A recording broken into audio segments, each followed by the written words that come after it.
Okay, so here I want to talk about how most HVAC owners, you're going to know your margin, but a lot of times they don't break it down by individual costs. And so in this video, I'm going to show you how to take this raw data set that looks like this and then build out these charts. And we're going to learn how to build this line chart, this column chart, as well as a heat map here, and then also how to use the SUMIFS function. And so let's get started. The first thing we want to do is we want to get a list of months like we have in column B here. And so if you go to the starting tab, and if you want this file, there's a link in the description to download it. Just click on it, you'll have the file. There's no email or anything like that. So month, and if you can't find it, just shoot me an email. I'll give you my email at the end here. Okay, so month, and then type in the word January. And then you see this little box right here, this little green filled box. If you just click that and drag it down, then it'll autofill all of that. Okay, so here on the row, we want the revenue as well as all of the cost. And so that is going to be not there. That is going to be right here in column L, the after discounted price.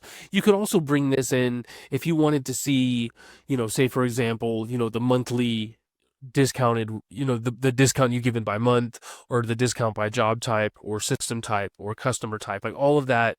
We're not going to cover how to do that in this video, but it's the same exact process of what I'm teaching you. It's just instead of doing it, by say month, you could just do a sum overall. Or if you wanted to do it by month, then you add a second criteria to the SUMIFS. Again, if that's interesting to you, just leave a comment and I can show you how to do that.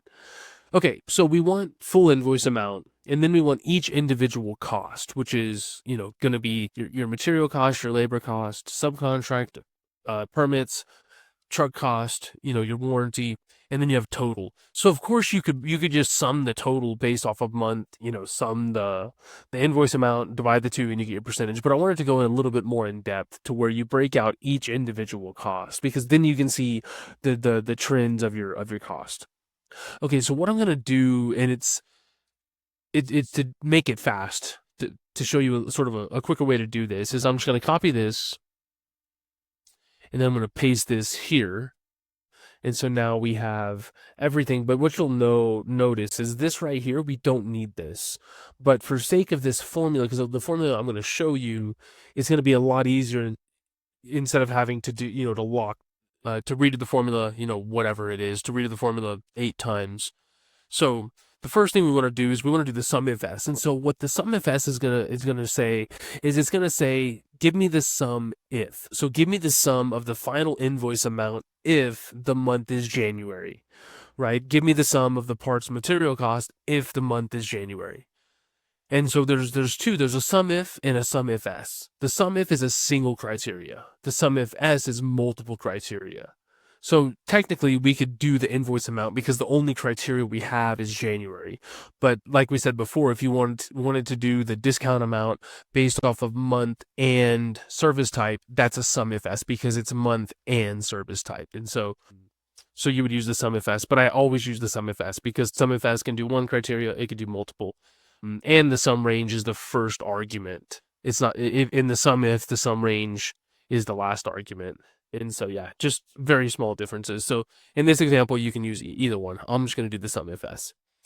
Okay, so equals SUMIFS. So the first criteria is essentially like, what are you trying to sum? It could be dollars, it could be labor hours, it could be percentages, whatever it is. But in this example, it's going to be the invoice amount. And then comma. And so now it's the criteria range, not the criteria of January, but the range. Like, where is the month name? What column is the month in?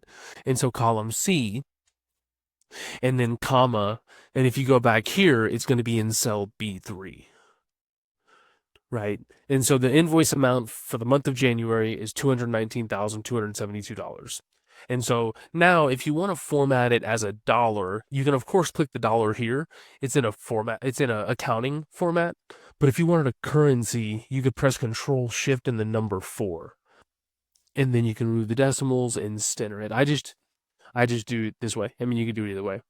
But now we just want to drag this across, and then we want to get all those numbers filled. But the problem is, if you drag it over or even drag it down, So this is working dragging it down. But if you drag it over, what you'll notice is that L turns into M, which is actually what we want, right? We want L to go to parts material cost, but we don't want it right here, which is column C, which is where the month is. We don't want that to turn into column D, right? So we need to tell ourselves, like, hey, if I drag this left to right, don't change the month column. Don't change the month column in the data set, and don't change the month here, because what you'll notice, you can see the blue here, it's not using the word January, it's using the dollar amount from the invoice amount. And so there's a really easy way to do that. So what it's called absolute and relative referencing, meaning absolute referencing means when I drag it over, when I drag it, top to bottom, nothing changes. The column always always stays the same, or the cell stays the same. And I'll show you. So all you have to do is press the F4 key, go into like in between the letters here and press F4. Or you could put a dollar sign before each letter. Okay, so now you still get the error, but what you can see is that the column C is staying the same, which is exactly what we want. But now we have to tell it, like, hey, stay on cell B3. So we want it to stay on cell B3 when we drag it across, but we want it to go to February, March, April when we drag it down. And so what you have to do is you have to lock the column. This is relative referencing. Absolute is like the dollar, like $2 signs, meaning it's not going to change ever. Relative referencing means it depends on what you want to do. Like in this example, so now as we drag this down, it's good. And it was good before because it's the same column. But now as we drag this over, it's also good, right? And so what we can do here is we can press Control C. We can go over here. We're not going to do total cost of goods sold. And then we're going to sum. Oh, I didn't go over enough. And then we'll press Control V to paste. I'll do that one more time. What I'll do is I'll just delete all this. I'll delete all of this. Well, I'll try to delete all of this, and then I'll delete this just to show you. So this is the formula. And then if you drag it, you can go down and then over. I'm going to delete this. That's one way. You could copy it and paste it, like delete that. You could, copy and then go all the way over, go all the way down. I just don't know where we are as far as down goes. I'll paste it, and then I'll delete this. And so that's another way. So however you like to do it. But the first thing you'll notice is that we don't need this. So all you have to do is just delete it, which is good. Because the thing is like if you don't do, if you would have to redo the formula essentially over and over again by leaving that in there. Or you could drag it over and then you could fix this one and then drag it over from there. But anyways, that's why I wanted to leave the hours in. And so now you have, total COGS, which is going to be the sum of everything outside of the invoice. And then you consider that. And then again, you could drag this down. You could just drag it down or double click here. And now you have that. And so now you can do your margin %, which is going to equal your invoice minus your COGS divided by your invoice. And now you have this. And if you remember when we did Control-Shift-4 for dollar, if you do Control-Shift-5 for a %, you can have the percentage. Okay, let me just zoom out just a little bit. And so now we have the table, and so now you can sort of see like monthly variations, right? And so it makes sense. It's like, okay, our revenue went up and so did our materials costs. Like that makes perfect sense. But then it's like, this is up quite a bit more, and this is up, not as much. So you can sort of analyze it sort of at a granular level just to see what's going on. And so the next thing we want to do, we can do the heat map first, or we can do the chart. Let's do the heat map. So we don't want to highlight everything and then go to home, conditional formatting, say color scales, because it doesn't make sense to do that, right? It's like the margin is 0.48 versus an invoice amount of 200,000, right? So we want to go column by column. And also there's a variation, like for invoice amount, a higher value is better, right? But for cost, a lower value is better. So just highlight highlight the column here, conditional formatting, color scales, and you see like the green on top. So we want the green, we don't want the red. Like in this example, August of 341,000 is better, so it shouldn't be red.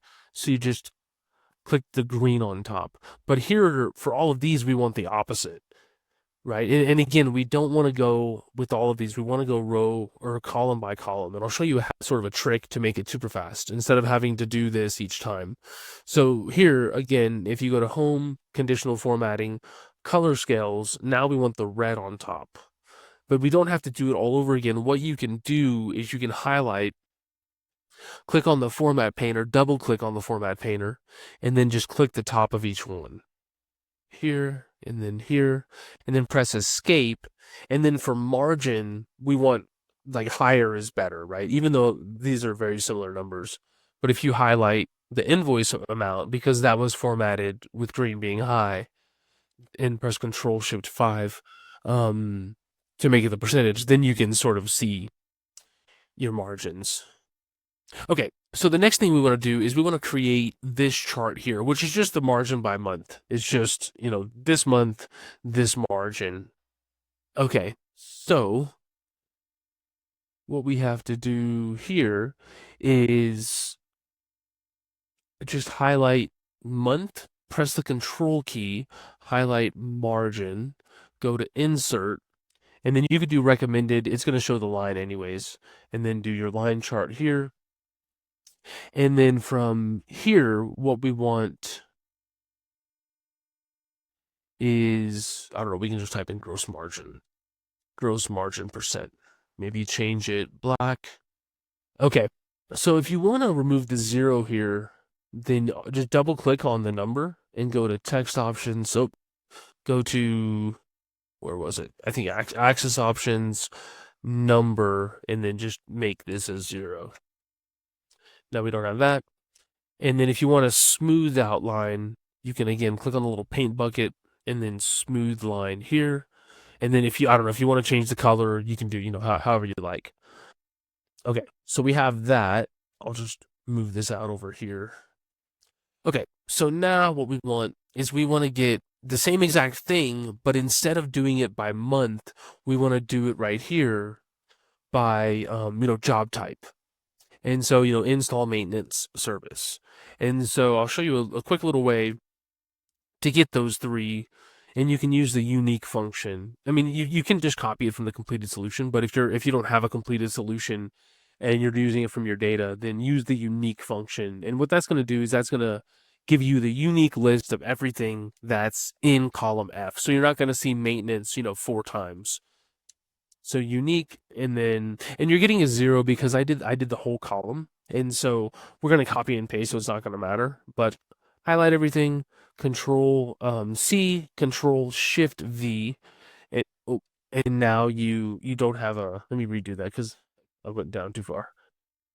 So you have the formula here, but if you highlight and then press Control C and then Control Shift V, V is in Victor, then it removes the formula. Now you can delete things. And then if you want to sort this alphabetically, you can highlight the 3, data, and then sort A to Z. Okay, so now what we want is we want to do the same. Let me move this chart out of the way. We're going to do the same type of formula, but we're not going to copy these because if you remember, there was the hours, just to sort of show you how to do that. Actually, what I'll do is I'll show you how to do it with just these. That way, you can do it either way. But it's the same formula, but what we're doing is we're summing not off of the month, but off of the job type. And so if you remember before, I told you could do, the cost or the invoice by month and job type if you want. But now this is going to be the data for the full data set, essentially, which this is just 1 year. But so SUMIFS, so we have the invoice amount here, and then we have the job type here, comma, and then here, and now you have 2.8 million. And then we can do the same thing. I just press Control Shift 4 to do the $sign if you don't remember from before. And so now, if you remember, we need to keep this open, And then we need to lock this, and then we want to lock the column. We want to put the $sign before the letter B. And now, as you do this, everything is good, but the problem here is that these are the hours. So essentially, we need to move all of this over one. So what you can do is you can highlight this, delete it, highlight all of these, press Control X to cut essentially, and then Control V to paste. And then you can copy this and paste it here. And now you have total cost of goods sold, but we can still, it's the same. This isn't the sum of this, it's the sum of the cost of goods sold column. But let's just do the sum of these, just to be more accurate, even though it's the exact same number.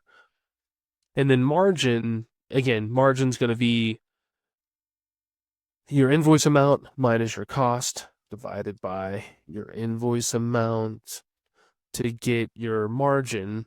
And you can see the variation in your margin, right? So it makes perfect sense. Installs have lower margin than maintenance. And so, yeah, so that's how you do that. I'm not going to do conditional formatting here because this video is at 16.5 minutes. I'll just do the final chart. And so what we can do the final chart on is just weighted, a weighted gross margin, because this has the weights of these. So you can do here and then here, go to insert, and then same thing. What we can do this time is just a simple column like this. And then you can see you have the different, the reason why this chart looks different is because the axis is at 0. And so I'll show you how to fix that.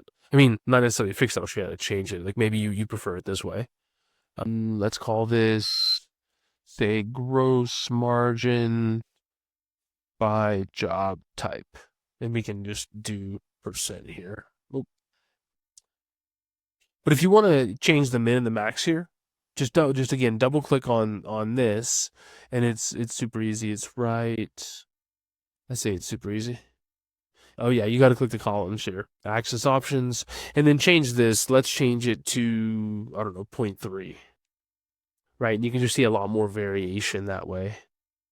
Okay, let me stretch this out a little bit, bring this down.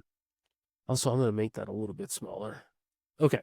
So yeah, so essentially that is how you can break this out, by showing all of your different costs, and then you can see the variations month by month that way. If you wanted to have multiple criteria in your SUMIFS, all you have to do here is if you enter a comma, you'll see criteria range 2.